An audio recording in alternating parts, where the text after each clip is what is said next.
Someone here could be building his or her own empire. I think this is someone here na parang secured yung kanyang pinansyal or mataas yung mga pangarap niya sa buhay. Yan nakita ko dito. Pwedeng siya ay mataas na tao, high honor, or may authority, may say sa trabaho, no? Parang yung final decision niya is yun yung laging masusunod. So this person here could be a business owner, an entrepreneur, but we'll see more, no? But I think it has something to do with finances. Maybe you're involved with this person here because magkatrabaho kayo, no? Or business partner. Let us see what's going on here.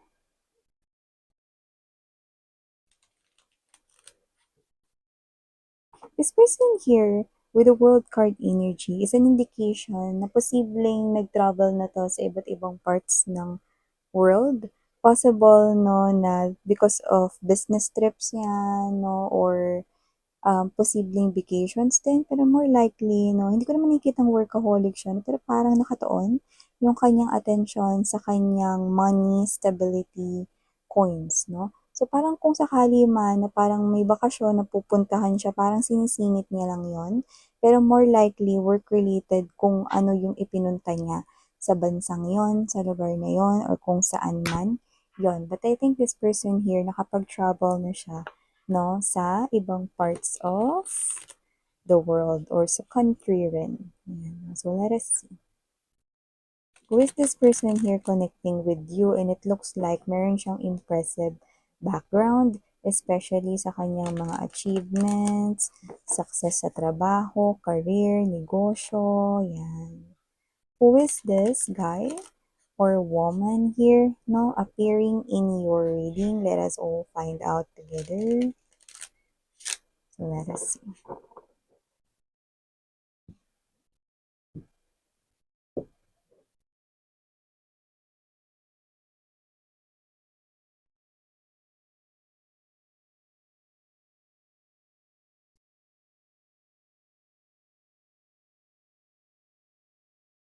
Hmm.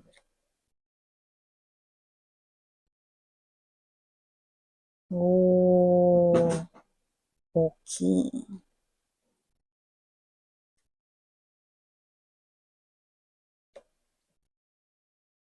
Okay.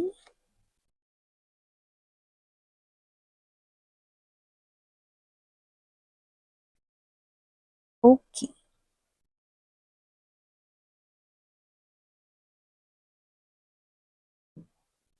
Okay. Puro okay, miss yan.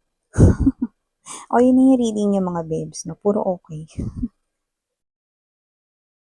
Let me just fix my phone.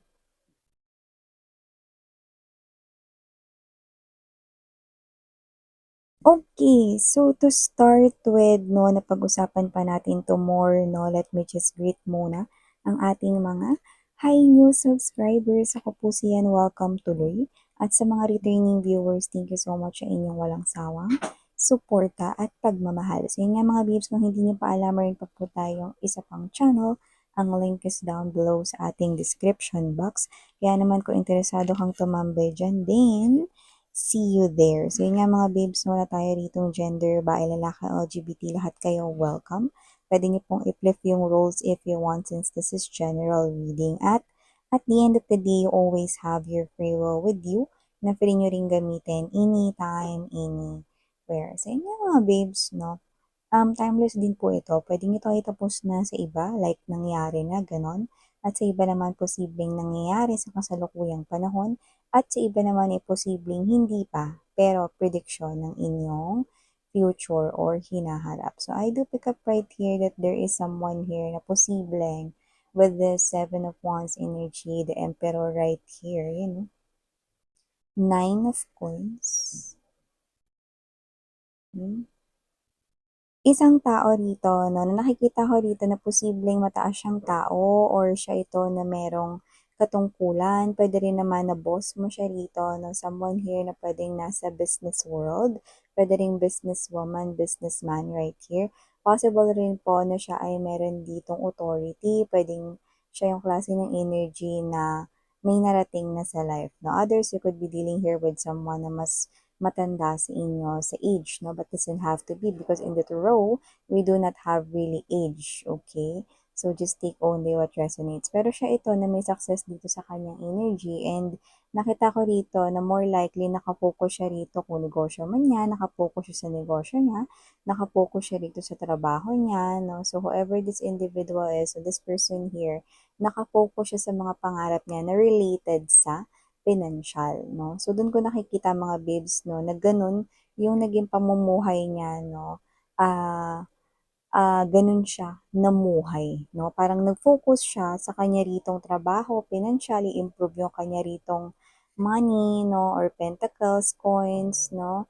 Pero, mukhang nitong nakaraan lang na we have here the Nine of Coins energy right here, no? Parang, siya ito, no, na hindi niya kayo napapansin noon, pero mukhang napapansin niya na kayo ngayon. You know, whoever this individual is, no, sabi ko nga sa inyo, tira mo to, dapat nakatungo yan, diba? Kasi nakapokus siya sa sarili niya ritong dapat atupagin, dapat asikasuhin, dapat nakapokus siya sa trabaho niya, no? Pero tingnan mo naman yan, di ba? Yung tingin niya is hindi dun sa pentacles, hindi dun sa mga libro, hindi dun sa mga dapat niyang atupagin, asikasuhin. So parang may kakaiba ngayon na nangyayari sa kanya. So ibig sabihin, siya itong klase ng energy na mukhang distracted siya ngayon. Hindi siya dito nakakapag-focus, no? Sa kanyang mga dapat gawin, asikasuhin at tupagin, no? Kasi, dahil sa'yo, sinisisi mo ba ako, miss yan, no? Siyempre, reading nyo to, mga babes. So, sinasabi ko lang kung nakikita ko dito. You know, kasi I do pick up right here, whether you knew this or not, this person here looks like keeps on glancing at you. So, possible na iisa lang ang workplace ninyo. Sabi ko nga sa inyo, pwedeng boss nyo siya. Doesn't have to be na siya yung CEO. Pero posibleng mataas yung katungkulan nyo dyan with authority, no? So, nakikita ko dito mga babes, no, na kung sino man tong energy na to, no, napapansin niya kayo ngayon, na posibleng hindi niya kayo napapansin noon. Yan, no? So, nakita ko dito na hindi lang naman siya ganyan sa inyo, no, noon. Kasi parang siya to na hindi siya yung sociable, hindi siya yung palakausap, no? Kaya parang siya ito na klase ng energy na talagang nag-focus lang talaga siya in improving his or her own finances. The stability thing, the financial stability ng life niya. Doon talaga siya nag-focus sa mga pangarap niya, sa success niya, sa mga gusto niya ritong abutin, makuha, no?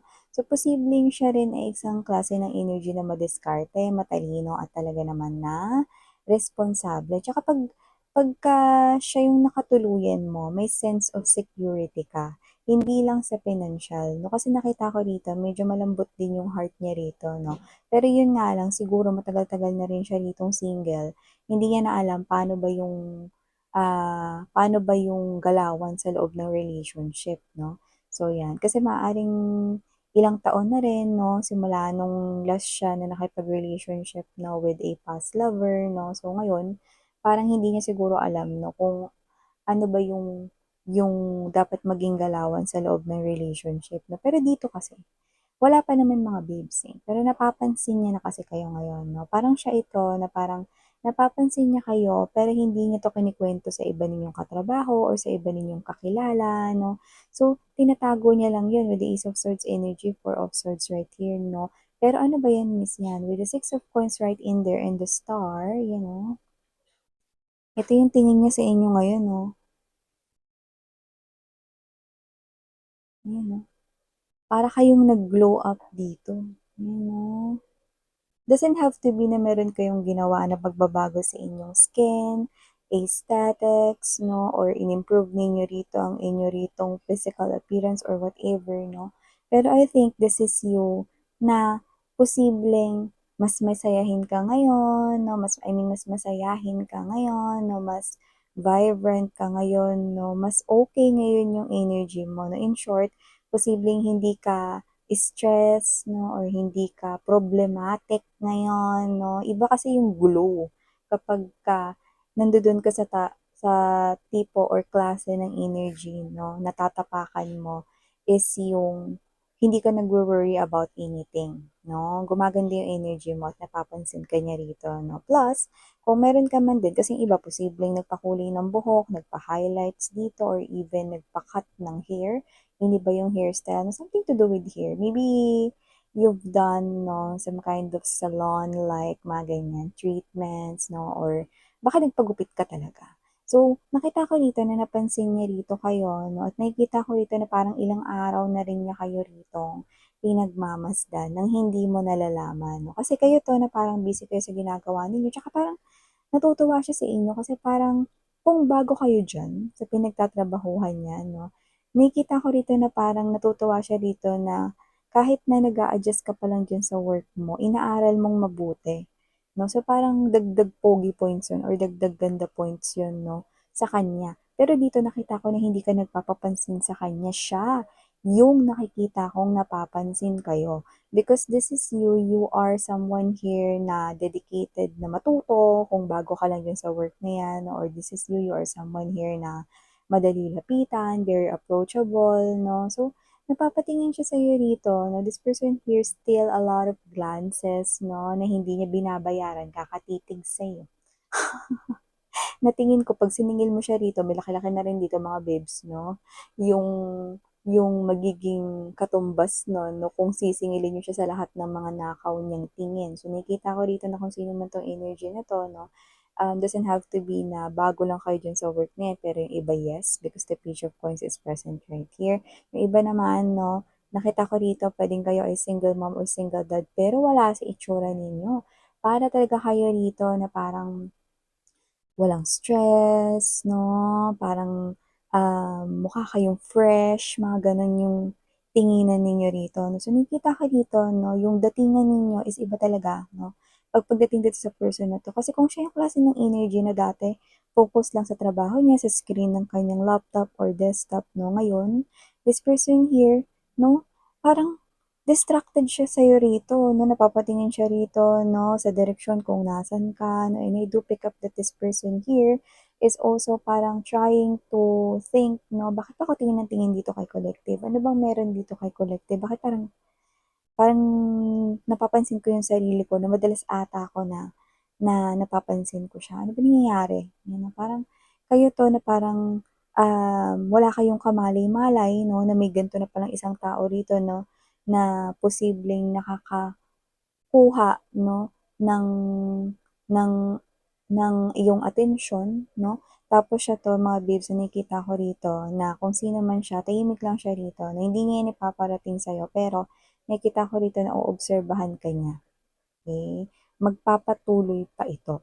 At nakikita ko dito mga babes 'no, na kung sino man yung mga energy na nakaka-resonate dito 'no, this is something here na marami-rami sa inyo yung clueless kayo about this kasi nga parang kayo 'to never naman kayo nag-usap talaga ng as in personal 'no. Lalo na kung boss mo siya or mataas yung katungkulan niyo diyan 'no, sa trabaho ninyo kung magkatrabaho kayo 'no, or hindi kayo nag-uusap dito ng about personal things 'no, lalo na kung it is a new friend or someone here in your neighborhood, no? I do see na parang casual lang. Every time you talk about this person here, maybe it's about work or business related things, no? Yun lang. Okay? Pero yung sabihin mo na nag-usap kayo dahil, kamusta? Anong ginawa mo yesterday 'no, hindi gano'n 'no. So nakikita ko rito na kung sino man 'tong energy na 'to na parang yung inyong, connection 'no is something to do with platonic lang 'no, gano'n. Platonic when you say friend-friend lang, katrabaho-katrabaho lang 'no, boss-boss lang 'no, gano'n. So nakita ko dito 'no that this is something here na parang you distracted someone's focus. 'No? Parang siya 'to mga babes 'no, na ganyan ba talaga kaganda si Collective ngayon, napapansin ko siya, ba't parang mas lalo siyang gumanda ngayon, 'yan 'no? Parang mas lalo siyang gumwapo ngayon at hindi niya naman 'yun nashi-share sa iba ninyong mga kakilala, kasi nahihiya rin siya rito na, "Uy, bakit may gusto ka kay Collective?" Ayaw niya nagaganon. So, whoever this individual is, hindi ko naman nakikita na KJ siya. Oo, medyo may siguro nakaka-intimidate 'no, tsaka parang yung impression sa kanya ng ibang tao suplado't suplado siya dito, pero hindi, eh. Kasi nakita ko rito na once na makilala niyo siya, lalo na 'pag tinanong ninyo yung mga ka-close niya 'no, hindi siya boring talaga, eh. So, this is someone here 'no, na siguro dun lang siya nag-o-open sa mga talagang komportable niyang kasama, yung soul tribe niya talaga 'no, yung mga close lang talaga sa kanya, yung parang mas nakakaintindi sa kanya na, "Oh, hindi naman gano'n kasuplado or kasuplada 'yan si ano, 'yan 'no." May mga gano'n na nagsasabi sa kanya rito 'no. Especially kung 'yun yung mga old friends niya since high school, elementary, or even college, or yung iba childhood friend, 'di ba? Or yung iba naman na is posibleng, family members, close na mga cousins niya. So, nakita ko rito that this person here, yung kanyang mga kaibigan or circle of friends ay konti lang, pero okay lang kasi nakita ko rito na hindi naman niya kailangan ng maraming kaibigan 'no. Tsaka tingnan mo nga konti yung kaibigan niya rito pero hindi siya nag-o-open sa kanila about you. Parang siya 'to tina-try niya i-figure out ito on his or her own. Ano ba 'to, bakit lagi kitang tinitingnan? Ano bang meron dito, bakit parang distracted ako? Gusto ko mag-focus dito sa trabaho ko pero hindi ko magawa hangga't hindi pa kita nasusulyapan. See, this person here I think 'no, nagsisimula na siyang i-search ka ngayon sa social media, 'yan 'no.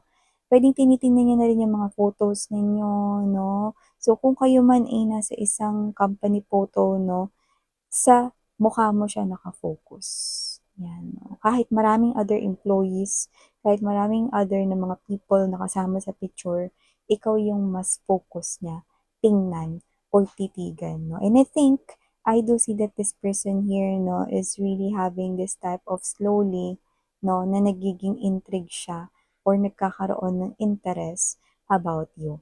Pero this person here 'no, is someone na parang dahil ang tagal niya nga kasi 'no, simula nung huli siyang nagkaroon ng relationship, hindi niya siguro alam kung love ba ito or ano bang meron sa'yo, baka natutuwa lang siya, 'di ba? Kasi, um, ikaw 'to na porsigido ka 'no, na mag-excel sa iyong trabaho or matuto pa more 'no, para mas maging, skillful ka pa 'no, sa work mo man or whatever 'no. So, natutuwa siya sa'yo dito 'no, pero yun nga, this person here parang may kakaiba, natutuwa lang ba ako, eh, bakit parang tinitingnan ko na yung mga pictures, photos ni Collective?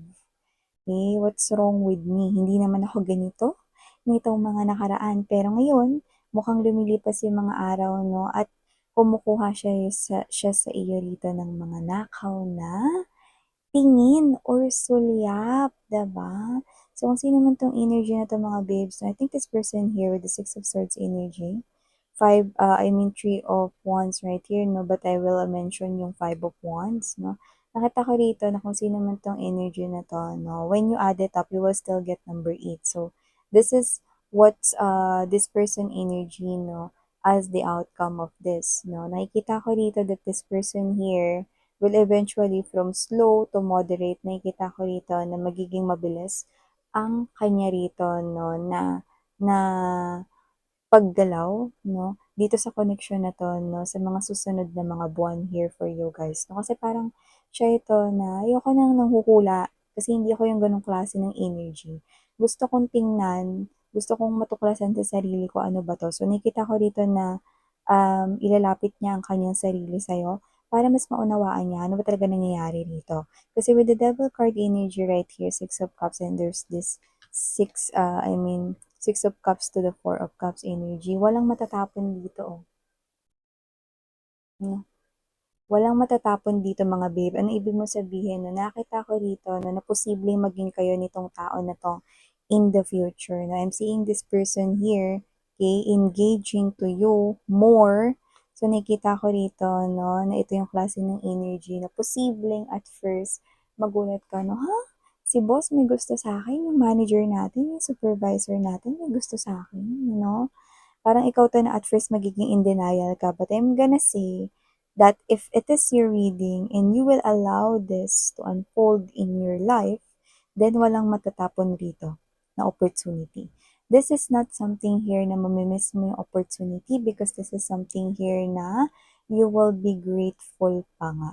So, nakikita ko lang dito, no, na posibleng kayo lang siguro to na parang ayaw ninyo, lalo na kung workplace romance 'to 'no, na mapag-usapan 'no, alam niyo naman, ayaw niyo yung parang, eh, porket ano, siya yung girlfriend or boyfriend ng boss natin, ganito-ganito na 'no. Siyempre yun din yung iniiwasan mo dito, yung rumors, yung gossips, 'no? Kaya natin nabanggit yung Five of Wands din kanina. But I do see that you do not need to worry because this person here will somehow protect you. Seven of Wands energy, 'no? At ang importante naman dito is wag na kayong makinig sa sasabihin ng iba, 'di ba? As long as masaya kayo at wala kayong ginagawa at natatapakang ibang tao, then walang masama sa relationship, 'di ba? At ngayon, 'no, umpisa pa lang naman ito ng lahat 'no, dahil nakikita ko rito na parang pasulyap-sulyap siya kunwari, 'di ba? Patingin-tingin sa'yo. So, hayaan mo muna siya mga babes, 'no, na maging ganyan muna sa ngayon, 'no, at tingnan mo 'no, ang mga susunod niya ritong gagawin. Dahil for sure with the Six of Swords energy, 'no, going to this Eight of Wands, this person here will make, 'no, sigurado ako, nagagawa pa siya rito ng mga paraan para magkalapit kayo. Kahit na yun pa ay parang magmukhang awkward or weird at first, ano ibig mo sabihin, Miss yan? Yung parang ika-cast ka niya kahit na hindi ka naman kasama dun sa project, isasali ka niya, 'no? Para lang magkasama kayo, 'no? Or parang lagi kayong i-involve, 'no? Para mas makita ka niya ng madalas, 'no? Parang ang weird. Hindi naman ako taga dito sa department na 'to, pero sinali ko ni boss. 'Di ba? So this person here, it looks like meron siyang magiging tactics or plano, 'no? Just to be with you, okay? Para lang maintindihan dito if he or she really likes you, okay, or not. And this person here will soon figure out that he or she is actually drawn to you, okay, in a heart space level. I'm seeing you na magiging magka-in relationship kayo nito, no, only if you allow these things to happen. You have a choice here, babe, okay? So, these are all the messages we've got right here for you guys, and for some reason, I'm seeing this person here more likely. Pwedeng siya ay minimalist at pwedeng ang favorite niya rito na color ay naglalaro lang sa black and white. But this person here is also appearing as someone na possible na twin flame ninyo because white and black is also yin-yang energy. Pero nakita ko dito na posibleng casual or plain lang siya manamit at possible na ang favorite colors niya, especially when it comes to wearing clothes, is black or white. So yeah, just take only what resonates here, guys. Mali ako po siyan. Sarang Hiya, Love and Light. Annyeong!